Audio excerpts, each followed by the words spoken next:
Hi friends, welcome back to my channel. তো সকাল সকাল আমরা দুজন রেডি হয়ে চলে যাচ্ছি একেবারে গাড়ি নেওয়ার জন্য। আর গাড়িটা বাবা ঠিক করে দিয়েছিল, সকালবেলা ওই গাড়িতে করেই আমরা যাব এয়ারপোর্ট। আর এই এয়ারপোর্টে প্রায় ঢুকছি। এই এয়ারপোর্টে ঢোকার আগের রাস্তাটা আমার খুবই ভালো লাগে, চারিদিকটা ওই গার্ডেন দিয়ে সাজানো থাকে। আর এবার লাগেজ ফাগেজ দিয়ে চেকিং করিয়ে একেবারে ঢুকে পড়েছি। আর কতটা কুয়াশা ছিল চারিদিকে, দেখো মর্নিং ফ্লাইট ছিল আমাদের, তো রাতে তো ঘুম হয়নি ঠিকঠাক, একটু তো ঝিমানি পাচ্ছিলই।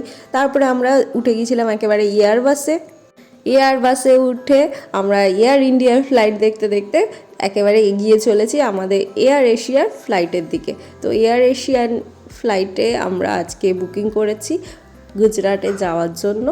তো এটা পুরোপুরি আনপ্ল্যান্ড একটা গুজরাট ট্রিপ, কোনো প্ল্যান ছিল না।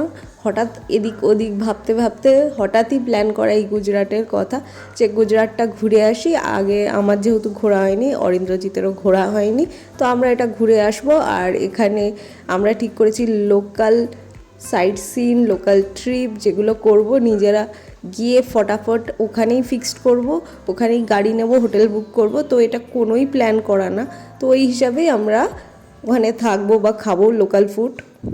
এবার নেমে গেছি আহমেদাবাদ এয়ারপোর্টে, আর গিয়েই একটা লাঞ্চ করে নিয়েছিলাম ভারী। একটা থালি আমাদের জন্য যথেষ্ট।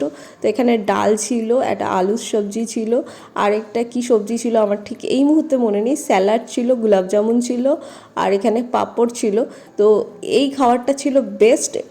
তো এখানে খাওয়া দাওয়া করে সাবরমতী আশ্রমে চলে গিয়েছিলাম আমরা। আর সাবরমতী আশ্রমে গান্ধীজি যে কাজগুলো করেছিলেন সেইগুলোর সব একটা মিউজিয়াম করেছে।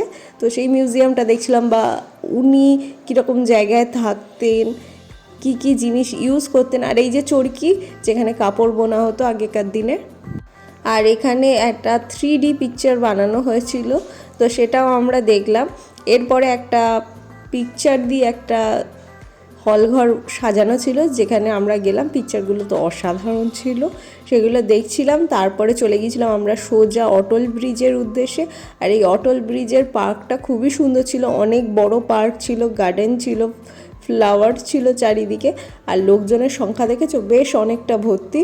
আর এখানে না উপরেই মানে ব্রিজের উপরেই ফুড কোর্ট টাইপের ছিল। আর এখানে ঢোকার জন্য এন্ট্রি টিকিট কেটে নিতে হবে। আর এই অটল ব্রিজটা পাশ দিয়ে আমি একটা ভিডিও নিচ্ছিলাম, দেখে ঠিক আমাদের বডিতে যে মেরুদণ্ড রয়েছে সেরকম মতন লাগছে না।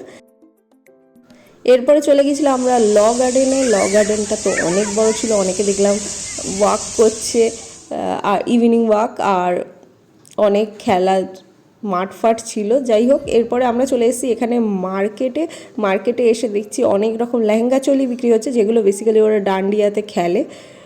এই লেহেঙ্গা চলির দোকানই অনেকগুলো ছিল। তারপরে এই ধরনের ওড়নাগুলোও ছিল, যেটা আমি একটা নিয়েছিলাম। আর বলতে ভুলে গেছি, একটা হোটেল রুমও আমরা নিয়েছিলাম। আর এখানে একটা থালি খেয়ে আমরা গাড়ি নিয়ে আবার নেক্সট ডেস্টিনেশনে